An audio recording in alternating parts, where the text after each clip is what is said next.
A very good welcome once again. My name is Alan from Professional Writers, and today we are going to be talking about another writing need. So today I'm going to be talking about how new charity organizations can get funding. You'll see that most of the time, the reasons as to why a charity organization is failing to get funding lies in the writing skills of the founder or the writing skills of the executive director or whoever is managing the organization. This is because for you to get funding for a charity organization, you need to be able to write reports, you need to be able to write proposals, you need to be able to write all the kinds of documentation that is required by your donor before they consider giving you that money. So today I am going to be showing you the tips and tricks that we use for new charity organizations to help you get your organization from the ground. If you're someone who has a new charity organization, this video is for you. If you're someone who is planning to start a new charity organization, this video is also for you. So let's get in. Okay, let me just share my screen here.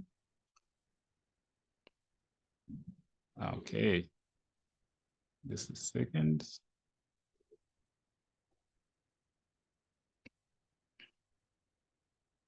Okay, so we are going to be looking at fundraising tips for new charity organizations. And our aim here at Professional Writers is to make sure that you create a better tomorrow with you. We create a better tomorrow together and we move together in this journey of fundraising. So what exactly does it entail when we say we need to get fundraising tips? So first and foremost, people do not want to donate to new charity organizations because of so many reasons. They think you don't know what you're doing. They think you don't know how to account for the money. They think all you're there to do is just take their money and don't do the work. So we are going to be refuting all those things in today's session. So let me start with a very simple scenario. Just imagine yourself sitting and relaxing on your bed, on your comfortable bed, and then someone suddenly sends you a text message or sends you an email. And in that email, they are saying that, hey, we are we are a charity organization found somewhere, and we are helping orphans to go to school. We are helping them with books. We are helping them with uniforms. We are helping them with tuition. So we are fundraising, and we only need $5 from you. See, $5 is what they need. Genuinely, in your opinion, do you think you would give that $5? Even if you had it, it is very difficult for you to give it. The reason is you don't know these people. You might think maybe this is a scam, or maybe these people are actually not going to use the money for the purpose which they say they are going to use it. You'll ask yourself, how do I verify that this is an actual organization? Or it might be just another scam that somebody has made up. You'll ask yourself a question. Can I see their website? Can I see what they have done before? Can I see their reports? Who can I ask that knows about these people that can attest to their work? See? So all those things should be addressed somehow when we are trying to ask for funding. But most of the new founders of charity organizations are not aware of these things. And the thinking they have is that when you have a compelling need, that you're supporting orphans or you're supporting the needy, then if you write that message to someone who is a potential donor, they might fund, which is not exactly the case.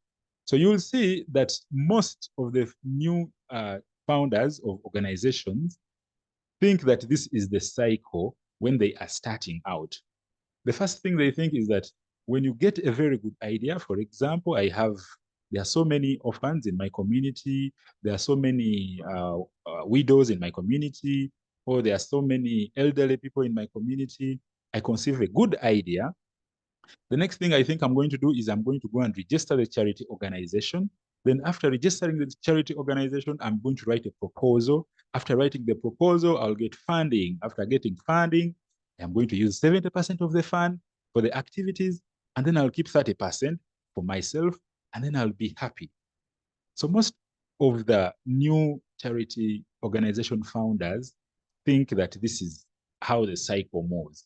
And actually, some of them think that they'll get the funding, maybe use 50% and save 50% for themselves. Okay, others don't think that they will keep any money, but they think they will get the money and then use it for the activities and help their communities. However, the reality is very different. You will conceive a good idea. It is going to be very good and it is going to be a realistic idea. Then you will go and register your charity organization. After registering your charity organization, you're going to write a proposal and you'll never see anybody funding it, not even anybody trying to respond to your emails. You write many other proposals and still nobody is going to respond to them. Still no funding, you'll get very depressed, you'll get very sad, you'll give up, you'll close the organization, you'll curse everyone because you're not doing this in the right way. So today I am going to be showing you the right procedure of how you can get your organization from the ground up, of how you can position yourself in a way that you will be just looked for by people who are trying to donate in your niche or in the kind of activities that you're working in. Today, I am going to show you what they call a donor funnel. So what is a donor funnel? A donor funnel is a stepwise process used to turn prospects into long-term donors. If you look at the example I gave you, is that the first example I gave you where you're seated and you just receive a text message or an email for someone requesting for money. Even if the cause of which they are requesting for the money, the donor believes in it, they are still not going to donate if you have not considered the donor funnel. So in the donor funnel, we want to move our donor, who is not yet a donor, to show them a stepwise, to move them through a stepwise formula that is going to get them from just knowing us to actually considering to donate for our organization. So the donor funnel looks something like this. So the donor funnel, as you see that it is a funnel is something that is big up and it is small down. So it is small down because when you start with so many people, some of them keep falling off. So by the end, when you reach down, you're going to have a few people. So the donor funnel starts with awareness. Awareness is at the top, and this is where most people are. So as a new organization, you have to make sure that you're known. So we are going to start with awareness. After being known, we are going to make the people who have known us to develop interest in us. And then after that, we are going to try to involve them in something that is not actually asking them for money. And then after that, we are going to ask them to invest. That is when they donate. And then later, they are going to become our ambassadors when they are talking about our organization to even their friends and other people. So let's look at these steps in a little bit of detail. So number one step is awareness. So the awareness stage is the very top stage of the funnel, of the donor funnel. So in this stage, the people that you think might be donors are just hearing about you because they have never heard of you. It is the first time that they are hearing about you. So your mission is to make sure that you make these people aware of you. They have to know you. Introduce your organization, make them check your website, make them check your social media pages, show them your strategic plan, show them your reports. Make sure that people know you first. Do not expect people to give you money on the first encounter of seeing you. That is the biggest mistake, and it will never happen. So now, once this initial introduction has been made, you'll be able to move down to interest these people. So in this stage, we can develop a donor persona. So a donor persona, what is a donor persona? A donor persona is when you create characteristics of who your donor might be. For instance, if you're working with maybe orphans, you first have to ask yourself, who in my community can be willing to donate to an organization like mine? Maybe if I am maybe people with money in the community, maybe churches or other organizations that give money. So we need to understand who could be our donor first. And then we create what we call a donor persona. Where do they live? What are their characteristics? What is their agenda? What do they want? What they don't want?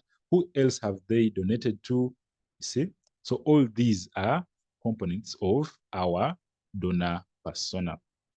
So then after that, we create targeted ads. In our future lessons, I'm going to be showing you how we create ads for these personas. Because for every persona, you're going to create a different advertisement for them.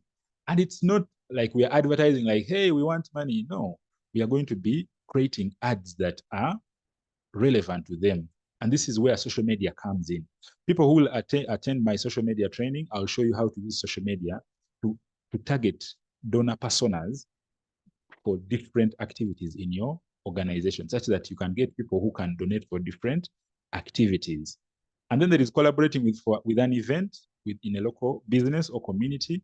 If you're a new organization and there is any event that is happening in your community, please don't remain back. It is a step towards being known.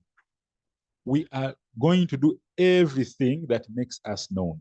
Make sure you brand the organization, make flyers, make banners, make sure the organization is known. Talk about it everywhere you go. Every person you find, tell them about your organization. And the only thing we are doing is we are just informing them about the organization. So after people start knowing you, they start picking interest in you. So we are trying to move them down the funnel.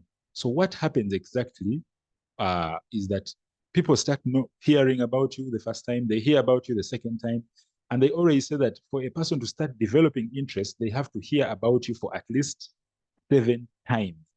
See? So if they hear about you the 7th time, then they start saying, oh, which organization is this? They could be serious because I am hearing about them so much. So at this stage, your goal is for you to educate your leads about your cause. You're just going to be educating them. So even when you have a social media page, you're going to be creating information that educates. For instance, if you're running a charity organization that deals with climate, you want to educate people. What are the dangers of cutting trees? What are the dangers of not planting trees? What are the dangers of construction in swamps and all that? So if you're running, for instance, an orphanage, you have to educate people what happens to a child when they become orphan, because people don't know. You might assume they know, but they don't know. So you can create such posts. But most people, when they have their social media pages, all they do is post themselves and only the activities that they do. But you have to make sure that you educate whoever is going to be seeing your posts. And then the next thing is we have to emphasize the importance of urgency. We have to show the people that whatever we are doing needs them right now. No? And then you can also demonstrate how your organization is trying to offer help to the community or to the different people that are being under your organization in your catchment. So at this stage, what you want to do is we are going to be using content marketing strategies. So this is where your website is also very important. On your website, we are going to create blog posts. That is why I always tell everybody that if you're a new charity founder, make sure you get the skill of creating a website. It is very easy to create an organization website. In my next lessons, I'm going to be showing you how you can create your own website yourself. Because when you create your own website yourself, you can know what to post if you have this knowledge. You can know the kind of donors that you're targeting, and you put a blog post on your website that rhymes with the post that you have put on your social media. So then we create educational videos. We can also go ahead and create educational videos. And also now we start connecting with influencers in our communities to help us talk about our organization. But remember, this is all happening as we are doing something in the community. Okay? Okay, so now the next thing we are going to do is we are going to involve our prospects. So what is involvement? So someone has learned about you, awareness, somebody is starting to pick interest in you, and now we want to involve them in something. So we don't want to first of all ask for their money, but we can involve them in something that they can actually get involved in. Something like you come and be a volunteer at our event. For instance, you're going to sensitize the community. You can just tell them you can come and just speak on our event.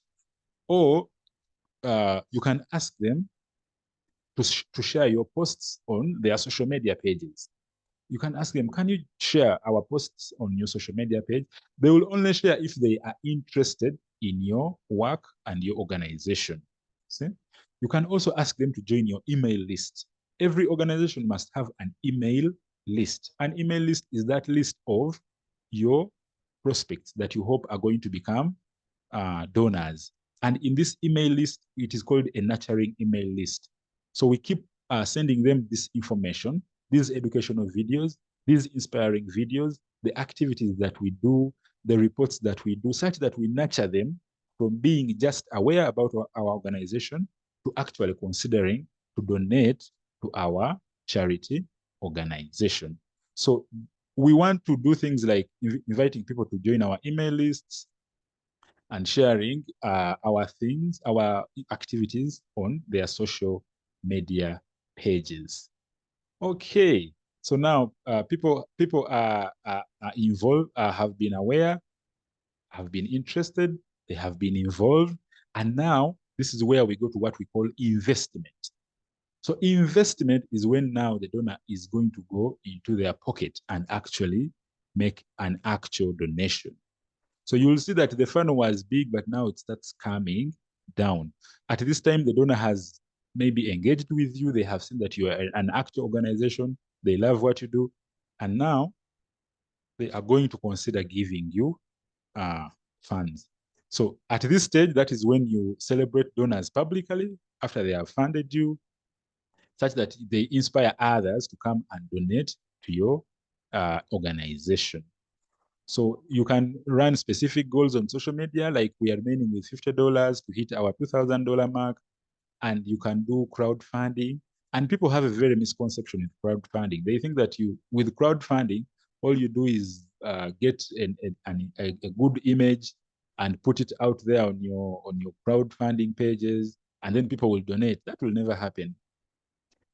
Crowdfunding only happens among your prospects, among the people that you're nurturing, among the people that have been your donors.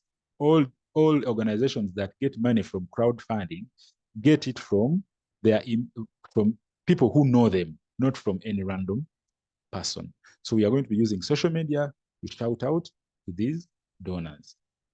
And now the last and most interesting step is called stewardship. So stewardship is when the donor who has funded you is so in love with your organization that they are now going to start talking about it to their friends, to their family, and to other people.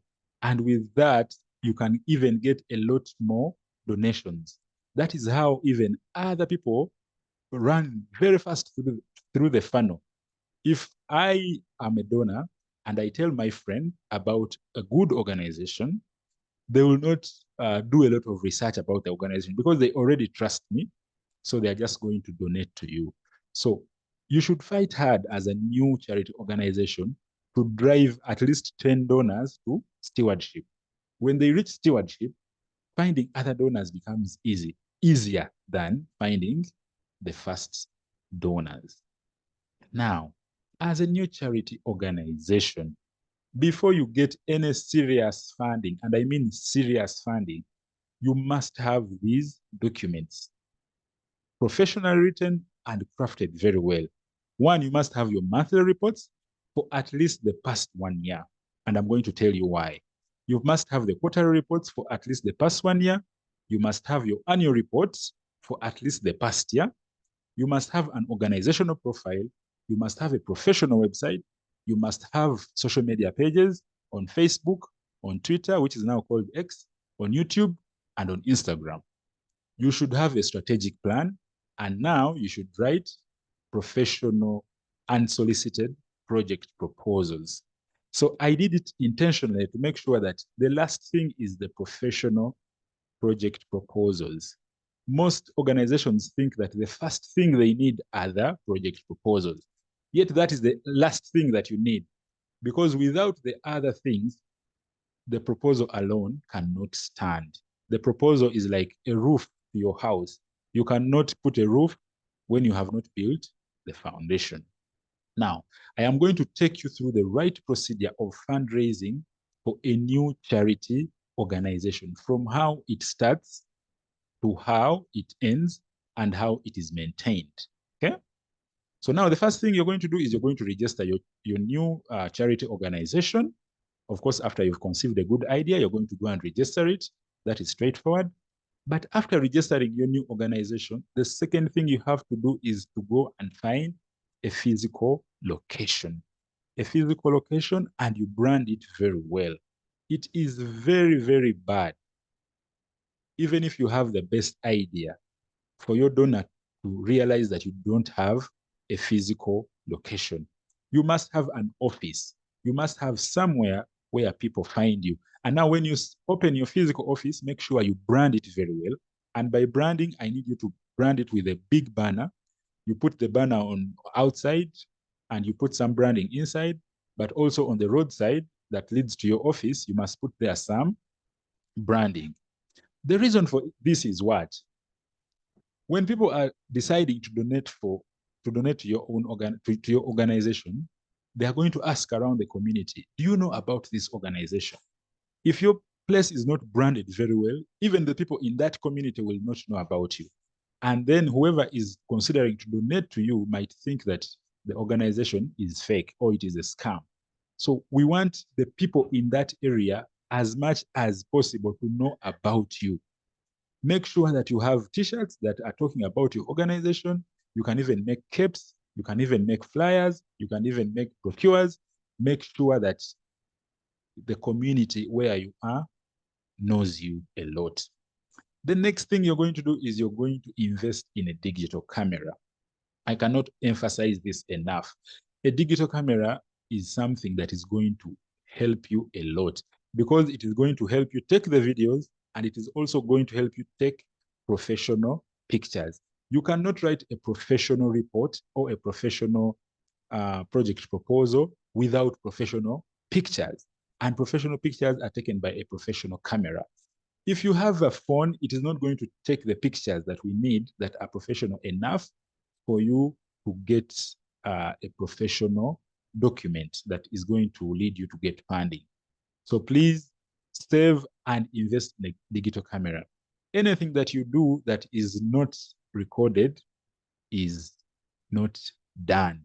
Anything unrecorded is nothing done. If you don't record it, then it is not done. No?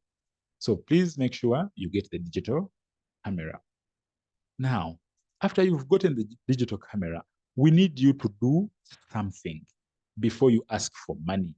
It is very difficult for you to ask for funding when you've actually never done anything. For instance, your organization deals with the elderly, the old people. You help them with maybe food or with wheelchairs, but then there is no one that you've so far helped. And then you're saying, if you give me money, I am going to do these things. It is not going to work like that. By the virtue of the fact that you have seen the problem and you have registered your organization, you must be the first donor to your organization.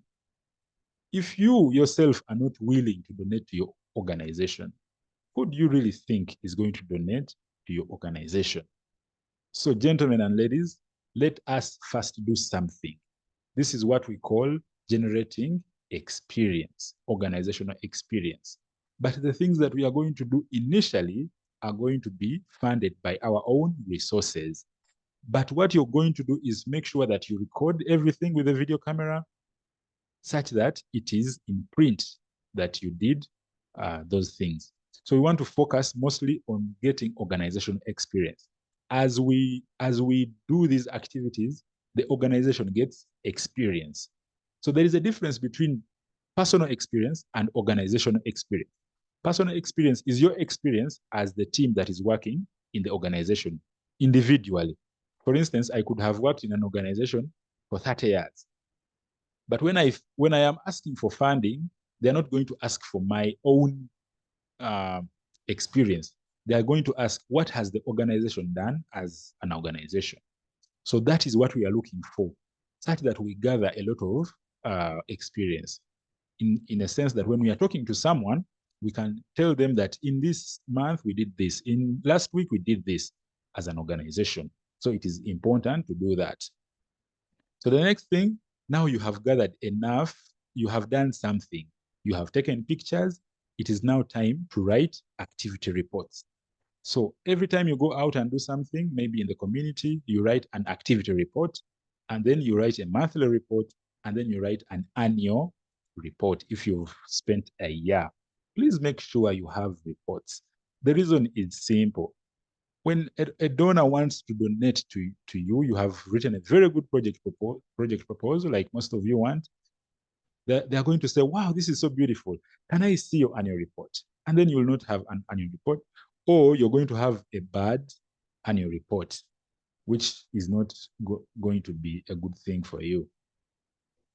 Okay, now after that, we have started doing our activities. We have our reports, activity reports and monthly reports. The next thing we are going to do is we are going to create a social media page. You're seeing the step at which creating a social media page is coming. It is not the first thing we did, but we first did something and gathered some experience. So when we gather experience, we create a social media page and a website. The reason we first do something before we create the social media page is that we want to have enough information to load up. The beauty now with Facebook is that you can even backdate the activities. So for instance, if we have at least done 10 different activities and we open our social media page today, we are going to post all the 10 activities and we backdate the other ones such that it shows very well that we started working in a few weeks or a few months or a few years, you know? So when we backdate, even when a new person who is seeing our social media page comes, they see that the social media page has some information, a lot of information that has been going on. The problem is if you have only done one activity and then you open the social media page, the person will only see that one activity and they will think that the organization is not serious or it is very new and they don't have experience. They will have doubts. But if the organization has done something and we have posted, that makes a lot more sense. So now we have our website, we have our social media pages, we have our reports, we have our branding. It is time now to start creating physical relationships. The physical relationships we want to create are not necessarily for funding, but we want to create people who can attest to our existence. The first group of people that we want to talk to are the local community leaders. The local community leaders, for example, where I come from, our community is divided. The lowest level of the community is the family, and then we have what we call a local council. And we have someone called a local council chairperson.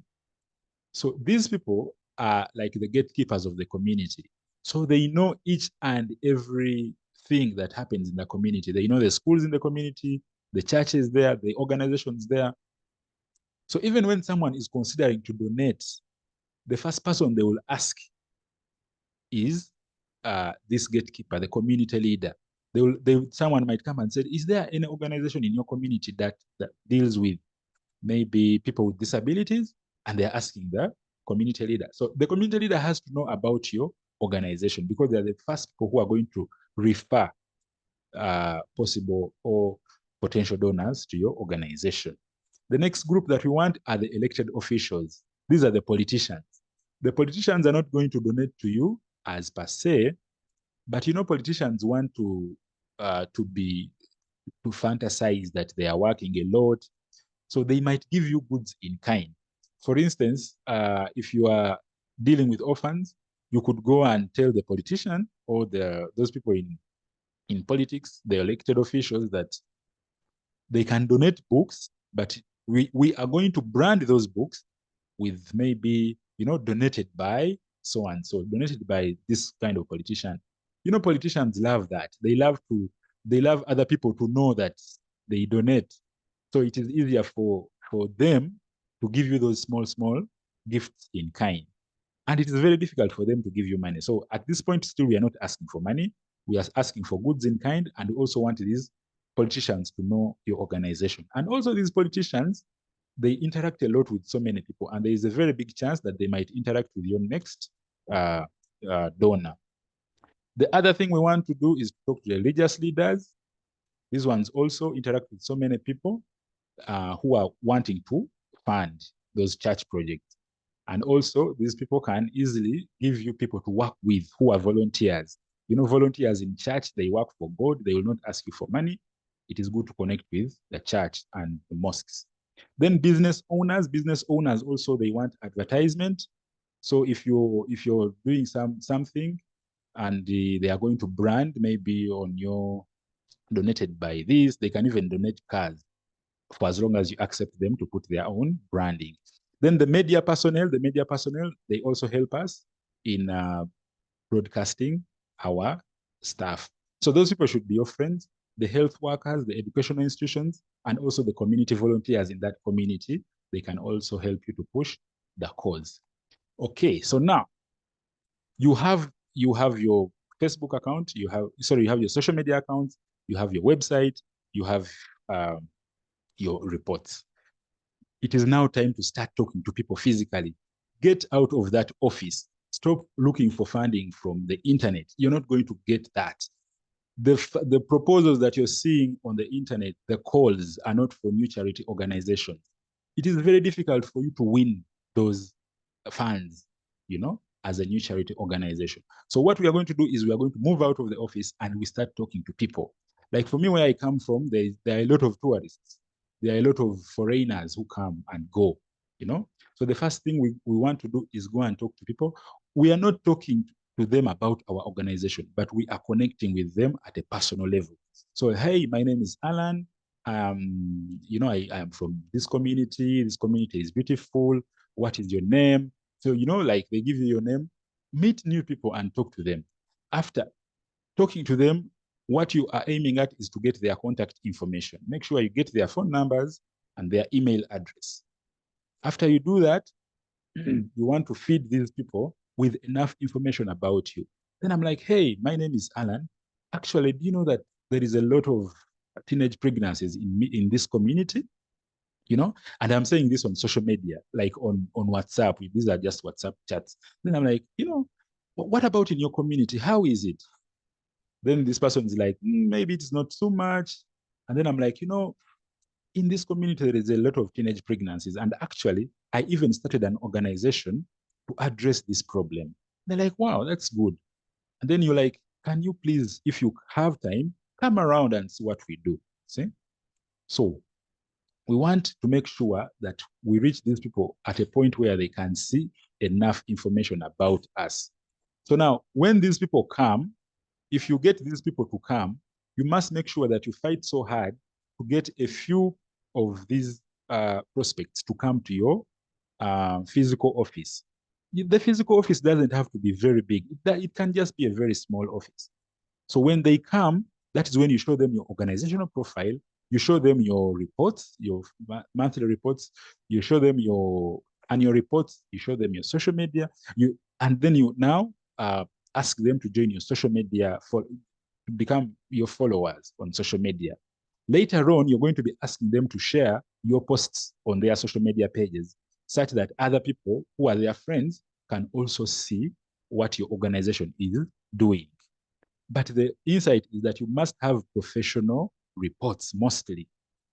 So for you to have a professional annual report, you must have quarterly reports, which come from monthly reports, which come from activity reports. That's why you need all those reports. In my opinion, I think reports are the biggest fundraising tools. They are far more than the project proposals. Okay, so now we are going to go and write a project proposal, which is unsolicited. So an unsolicited project proposal is one which the funder has not asked for. But for you, depending on the interaction that you've had with them, you believe and feel like if you gave them this project proposal, they can fund it. So we call this an unsolicited project proposal. In the next lessons, I'm going to be showing you the differences between unsolicited and solicited and how we write a professional unsolicited proposal. So you're going to write a small unsolicited proposal.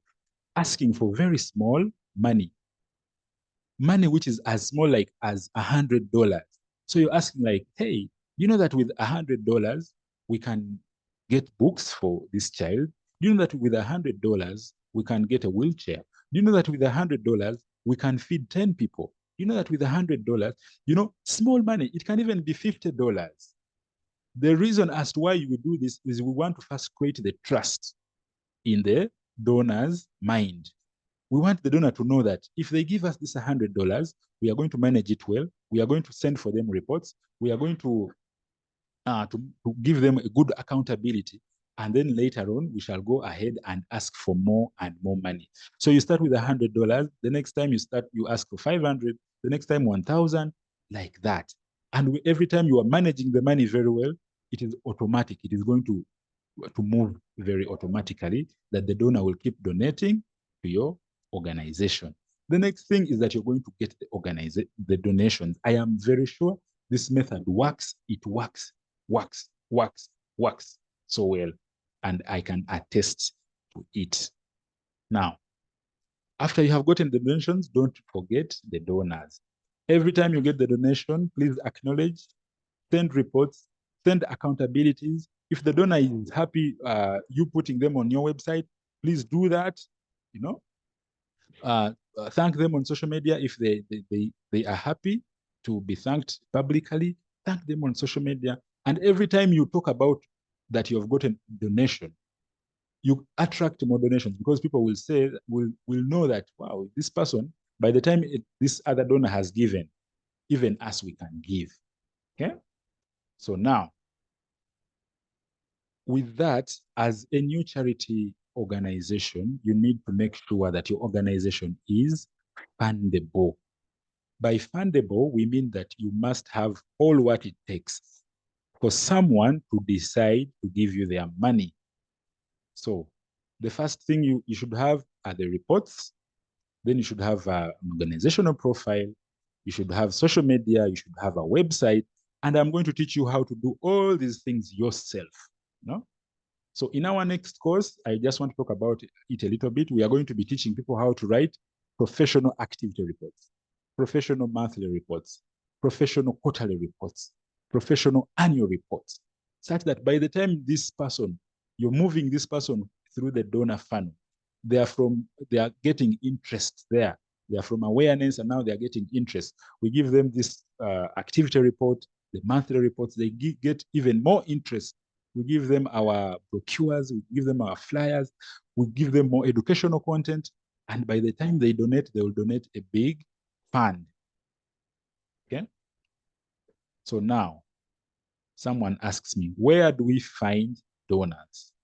So the donors are the people first around us, people who have some money around us, people who are not from the communities we live in. By the time they have come maybe for holidays in our communities, you talk to them. Make sure you just talk to new people every time. The new donor is the person you have not talked to about your organization. How well your organization is known is going to determine how much donation that you get. Talk about your organization, post on social media, have a website, talk about it, and talk about it. The next person you talk about your organization to is going to become your next donor. Trust me. Thank you so much for listening to me. I am very happy. I am very, very happy that you managed to take this course. And I know that as we work together, you're going to learn more about how to do these things, and then our organizations can get off the ground. Thank you so much. Let me see you in the next session. Thank you.